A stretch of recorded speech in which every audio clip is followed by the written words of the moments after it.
constitutional law or anything.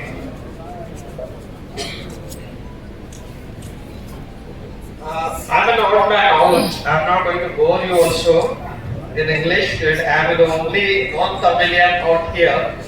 But I consider myself something like a native of Tamilnadu. I have been one time here, I live here. But it's unfortunate that I do not know Tamil. I could not learn anything out of it because our business was different and there was no interface with local people, and as a result, I could not learn Tamil.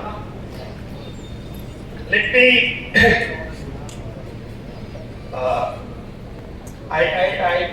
I think I heard a couple of names, Madam Sudha and my old friend Advocate Rashika, who almost forced me to seek court permission to come here. I got a one-day permission because judge was telling me like last week itself you had been to Chennai. I said, okay, all right. Every time I could be going to Chennai, you decide whether I go or not. I congratulate you, particularly CCK, for organizing such an inspiring program on the Public Day. It's notable for many reasons, but I will tell you that nowhere in India any Dalit party has done it. In today's parlance, any significance is laid for Dalit politics. Probably VCP distinguishes to be the party and Dr. Prema Alwan as the only leader across India who actually represents Dalits. Let me be very fair about it and very clear about it because I'm not given to rhetoric normally and I teach people about all kinds of falsehoods. Friends,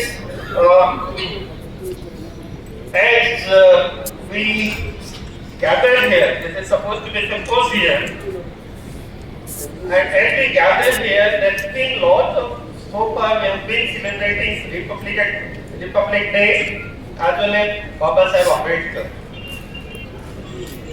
But there is a necessity today to look back to the making of the Constitution itself and whatever that has happened to this Constitution at the hands of ruling classes. It is only then we would be able to kind of carve out a path for the future. Because today are the dark times and celebrations are not enough. It's okay to celebrate whatever bright spots have been there in the past.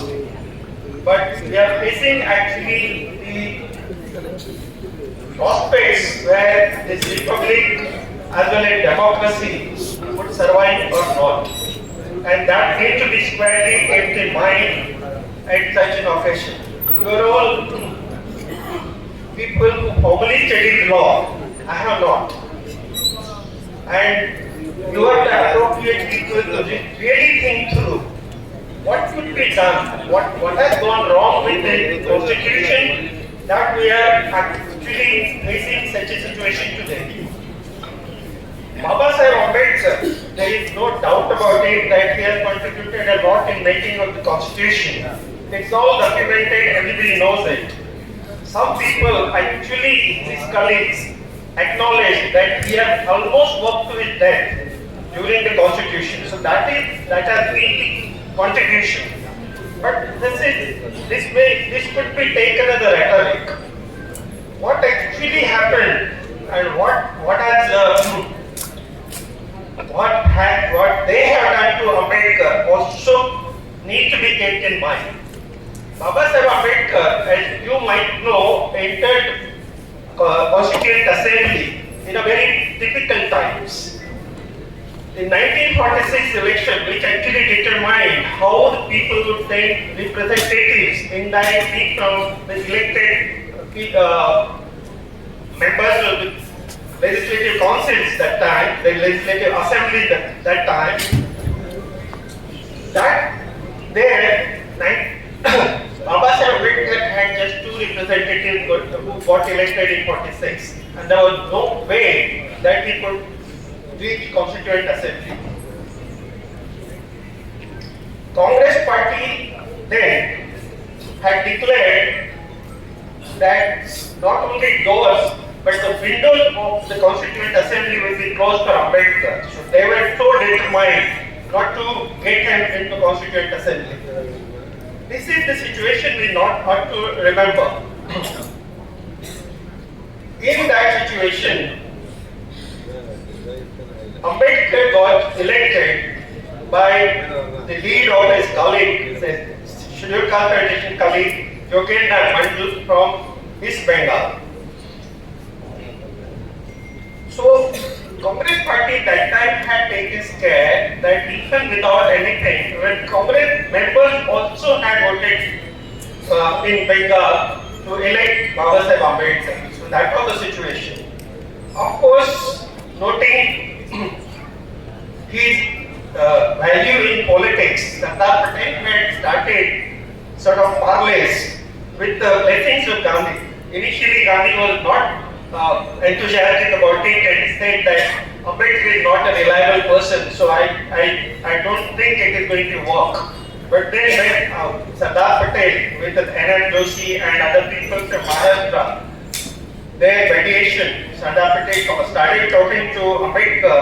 That time, Gandhi just fished, and we were actually reporting progress to Gandhi every time. And Gandhi was happy that it is working. So from September 1946 onward, these kinds of parleys actually were happening. And 19 July 1946, Baba Saheb got elected to the Constituent Assembly. In February, Delhi was actually inducted into the Advisory Committee as well as several majorly Minorities Committee and the Fundamental Rights Subcommittee. So this is over approximately the story. Third June came on batting plan which announced the partition of India and Baba Saheb Ambedkar's constituency stayed in East Bengal, which was to go to Pakistan. So again, he lost his membership.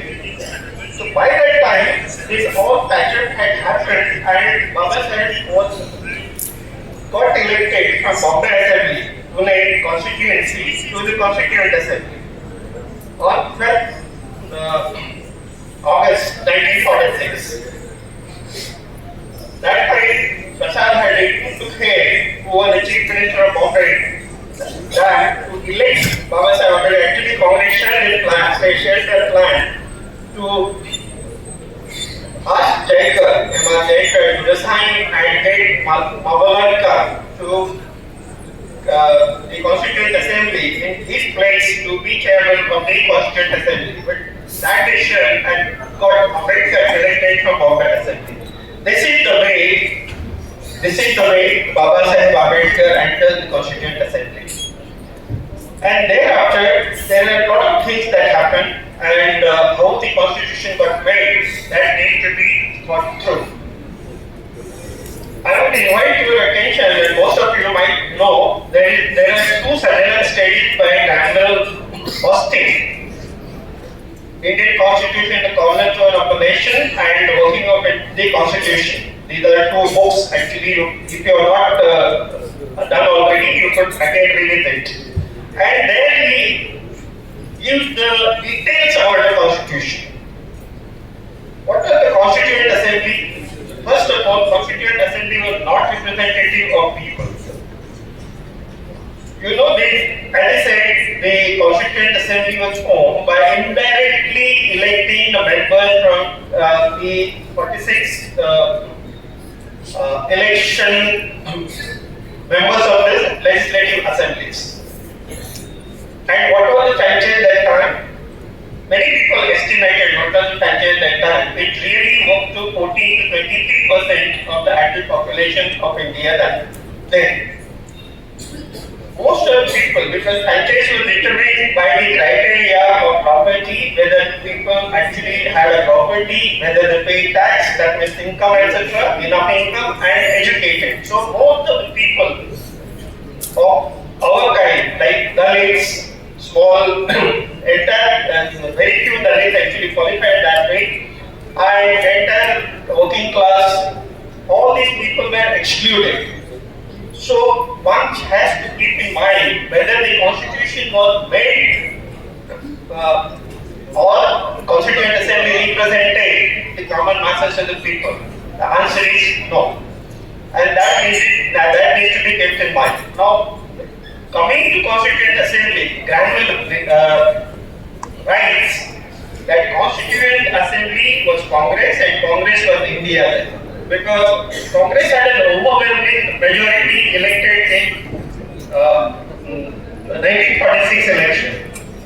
So in the Constituent Assembly also they had an overwhelming kind of thing, but it was the sagacity of Gandhi and the foresight of the Congress oligarchy that they got inducted many people, among them even the ardent enemies of Congress, like Ambedkist, like your Shanmugam state here. All these people used to be very much against Congress, but Congress got them elected on the seat and got them into Constituent Assembly. That was the thing. Then what is the composition of Constituent Assembly? Constituent Assembly also was dominated by the upper caste elite, okay? Even if you want to sort of count them, there were something like 14 Brahmins among the 20 most influential people in the Constituent Assembly and voting rights. 14 were Brahmins out of 20. Okay. There were two Muslims, one Christian, one SC, of course, Baba Ambedkar, and other three upper caste people, Rajput, Rajput and Kayast and another fellow Bania. So these kinds of things, these are the actually most influential people of them. What were the decision processes of making the decisions in Constituent Assembly? They say that discussion in the Constituent Assembly was just reduced to formalities. All the decisions that were basically taken prior to putting the things to the Constituent Assembly. It was decided by Congress. It was actually rooted, any point that came, it was rooted to Congress ministry that time. And ultimately it went to parliamentary politics, which was dominated by Congress oligarchs, comprising Nehru, Patel, Prasad, and Maulana Azad. So this was the composition, and granted rights, not a single word went into the constitution without approval of Congress oligarchy. So this, I am actually running giving something like a snapshot of what the constitution is and the manner in which the constitution got made. So that needs to be kept in mind. Baba Sahib Ambedkar struggled a lot. Okay? As I said, that he almost worked to his death during the constitution, piloting the draft of the constitution through assembly. And those who are familiar with the Constituent Assembly debates, they would know that what kind of intellectual labor that he has put in to justify the things in the draft that he had made. There were something like nearly 7,000 amendments when D.N. Rao's draft. Somebody said that D.N. Rao was the Constituent Assembly's advisor who had prepared the draft and it submitted in October 1947. Okay?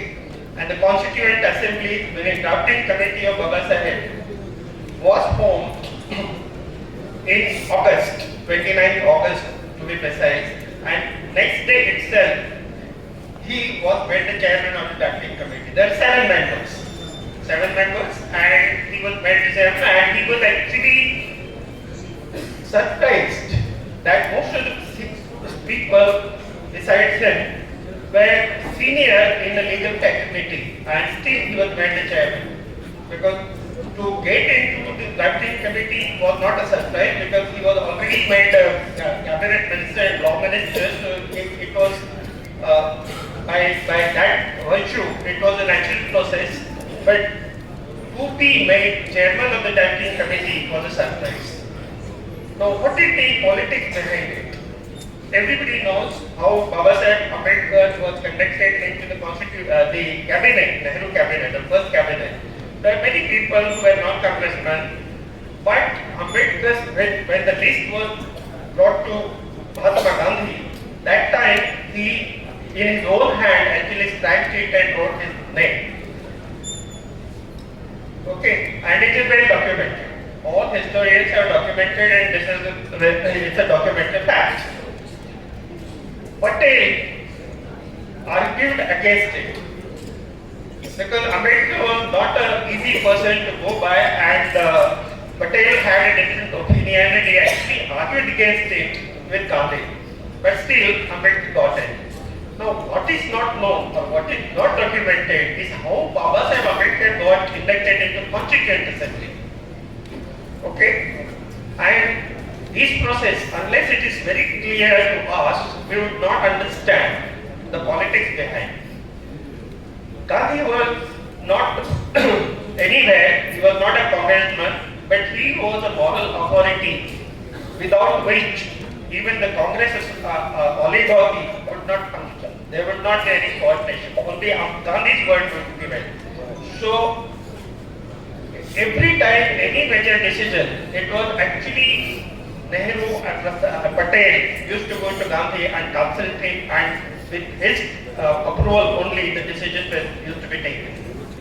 In my opinion, the way I write, I wrote recently, many of you might be knowing an iconoclast, a biography of Babasaheb Ambedkar, and in that I actually hypothesized that it was not a simple decision, it was something like a foresight of Gandhi, a strategist, whom I call the biggest strategist after Kautilya India produced. He had such a foresight that the constitution, tomorrow's constitution is actually comes with signature of Babasaheb Ambedkar as the maker, and then you know that the chief architect of the constitution and blah blah. The lower caste for whom actually Ambedkar was already an icon would uphold it, and any time the question of constitution comes, they would uphold it, and they would come up in arms. So that was the Gandhi's vision, which actually got Babasaheb Ambedkar inducted into the constitution. Not only the constitution, but he was made the drafting chairman, the main person who would write the constitution. So this actually needs to be borne in mind. So it is not just to celebrate Ambedkar or constitution, but we have to introspect now when we see actually the discontents of constitution unfolding before us. If the constitution had been so, then all these kinds of things would not have happened. It is not that it only got bad people at the helm implemented in that way.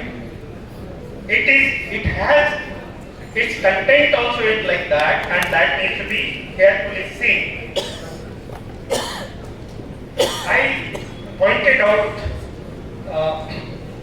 few things like when P.A. Rao draft came and the drafting committee scrutinized it. It was supposed to be scrutinizing it, and drafting committee scrutinized it and created its own revised draft. Okay, in February 1948. So that time there were major changes, 20 changes that Babasaheb Ambedkar wrote in a calling letter to the president of the chairman of the Constituent Assembly. And what were the changes? One was of course the preamble that we uphold, and it is quite credited to Babasaheb Ambedkar, okay, by researchers also. And another one is something like the delineation of limitation to fundamental right at the instance of Patel and Nehru that he brought forward, okay, which Ambedkar had to really defend during the debates of the revised draft. Now, this has got implications, and that needs to be borne again in mind.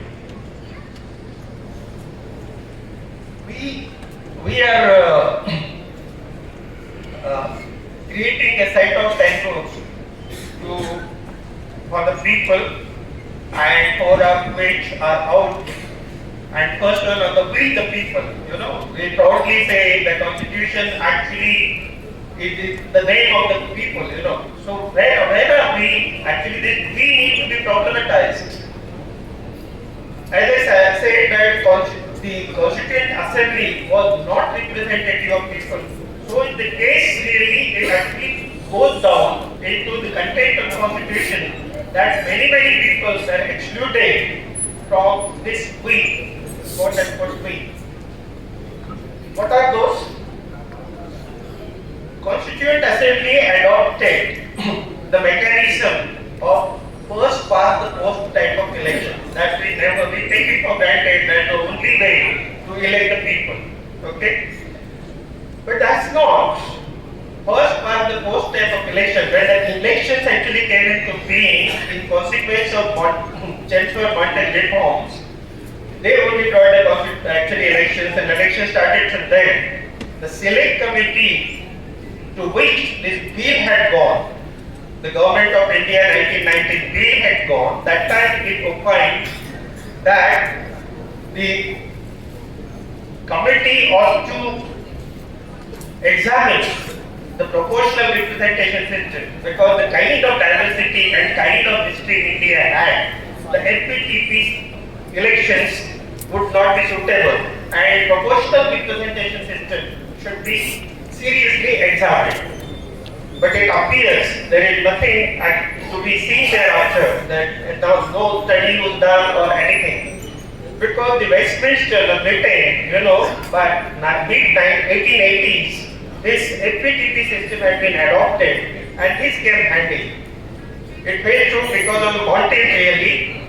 Otherwise, the ruling classes, colonial classes, people were in favor of FPTP elections, and that was stuck. And most of us, we take for granted that FPTP system has been the thing. FPTP system, we now experience the discontent of it. You have something like 98, 99. Congress had a major vote, but major kind of margin of something like 5% votes over BJP, but BJP grabbed the power. And same thing has been happening. Now Modi claims that Modi is quite playboy, speaking on behalf of 1.4 million people, But do all of us agree with Modi?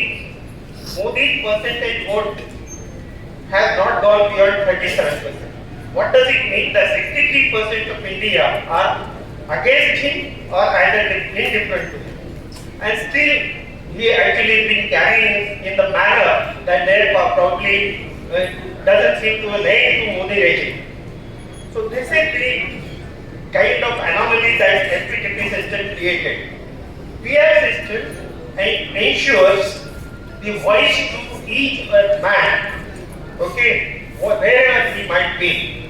And there were something like voices raised when Nehru submitted the objective resolution in the Constituent Assembly on 13 December 1946.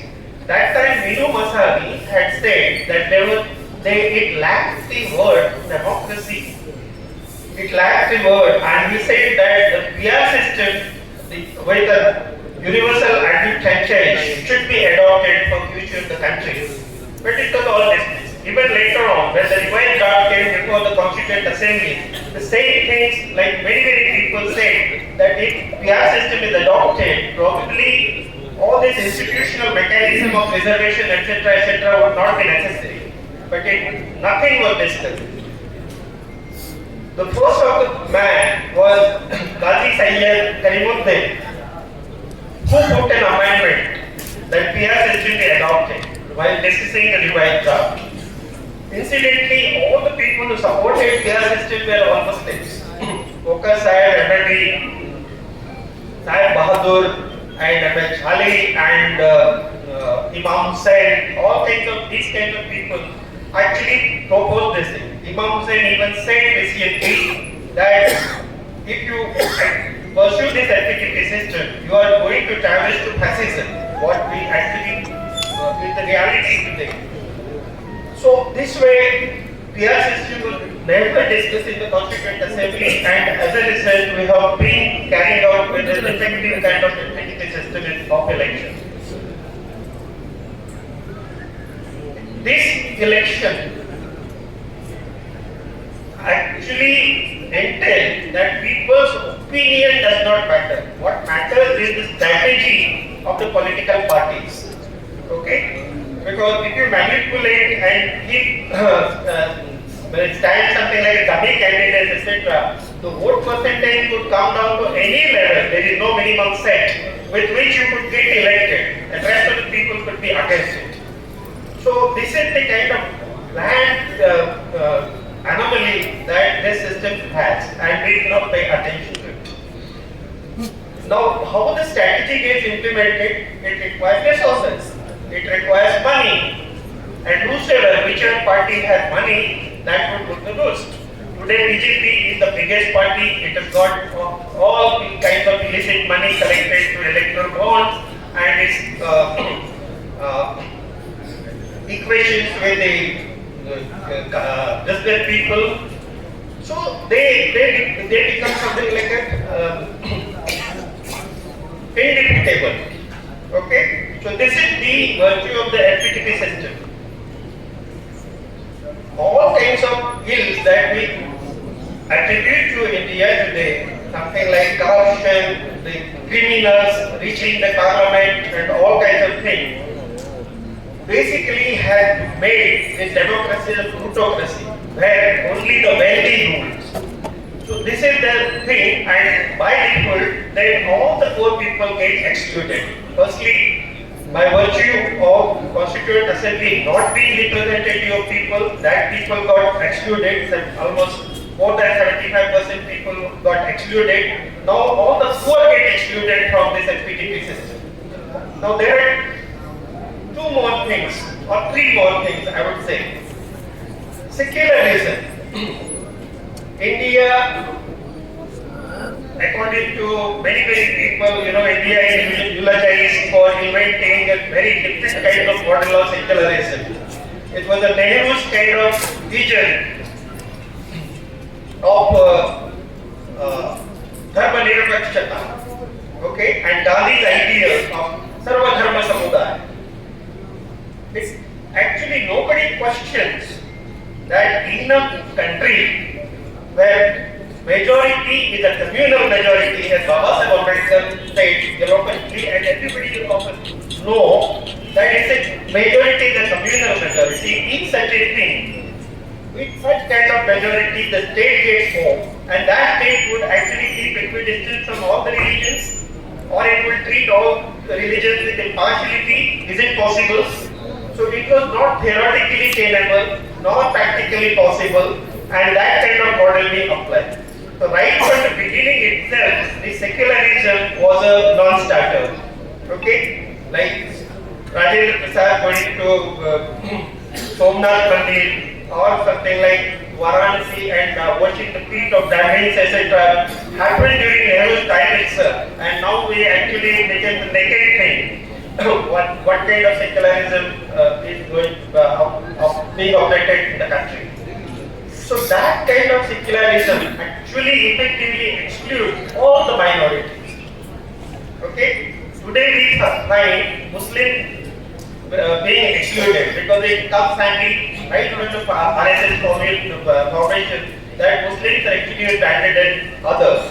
Okay? But along with, if you take a Goldberg version, then Christian and communists be named to be three enemies of the nation. So that follows. So all the minorities get excluded. Now, coming back to something like the fourth point of exclusion comes as a reservation. Reservation was supposed to be inclusive policy. The Dalits, etc., who were marginalized in history, So they needed to be included. So that was the formulation that they actually presented for us. But actually it excluded entire Dalit community because with this kind of alibi, they preserved the caste. Okay? When it came to discuss in the Constituent Assembly, the erstwhile Article 11 and what became 17, by which the untouchability was abolished. That time nobody problematized it because how could untouchability only be abolished if the caste survived or caste is preserved? So they did not touch caste, they did not adopt any caste. There were some people, there was a great grandson of Harichan Thakur. The Dalit movement actually started from there, 1865 in East Bengal. Okay, the founder of the Matua sect, all that manifested in always in religious term of these all rebellious movements. So there it starts. So this man starts the Matua sect, and then later on the assertion of Dalit starts actually that we also are people. So his great grandson, who was in Constituent Assembly, he points out that how could untouchability go without caste being abolished? And surprisingly, his supporters were all Brahmins, Banerjee, and another name I do not get easily. Okay, so these people supported him. Even Baba Saheb Ambedkar individually had repeatedly said that outcaste is the byproduct of just caste, and untouchability alone cannot disappear. But no, they wanted caste and they wanted religion to survive secularism. So caste also, these are the very skillful kind of things that they actually preserve religion or religious identities as well as caste identities to divide people, because these two things actually were proven during colonial times to divide people. So this is the way actually uncritically take the things for granted, and this is the way that has been affecting us. So caste identities being kept intact actually got Dalits excluded, because with this kind of thing, Dalits do not have any say. The result is that today if you take parliament or any legislative body, all people, if they are together, would actually form a very, very big chunk. But they do not have a voice. So what is it? Actually, they serve the ruling classes better than their own people. Their people in parliament, etc., no scheduled caste MP actually raises any voice. This is the fact of life. And how people are unleashed, so many caste atrocities, etc. And a fifth fact or fifth item that I would problematize is something like the exclusion of dissenters. With all these kinds of things, if you dissent against government or protest against government, you are again excluded to the jail, excluded everywhere. But these are the kind of exclusions that we should mind and discuss, that what has been the root cause of this kind of thing and where it is like in the constitution. The constitution or anything is actually prepared by the ruling classes to continue their rule. So we need to understand that fact too. There are many lofty things that constitution has, and that needs to be upheld. We ought to uphold the constitution in the face of the danger the BJP poses. But it is not to be taken as a blind kind of celebration. We ought to be now thoughtful about it and see where the things have gone wrong. What is sacrosanct? This popular sovereignty. Nobody talks about it. That is what is behind entire constitution. And that is the vision actually comes out. And that is the vision which actually ought to be attributed to Baba Saheb Ambedkar. That popular sovereignty, where people are supreme, that actually needs to be celebrated. Because that does not have, this is an unbounded kind of power that people have. They are not bounded by constitution, they are not bounded by human rights, they are not bounded by any state or anything. This is the universal kind of power that the people are invested with, and that needs to be celebrated. I will end here.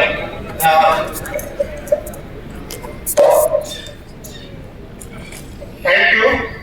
Vanakkam.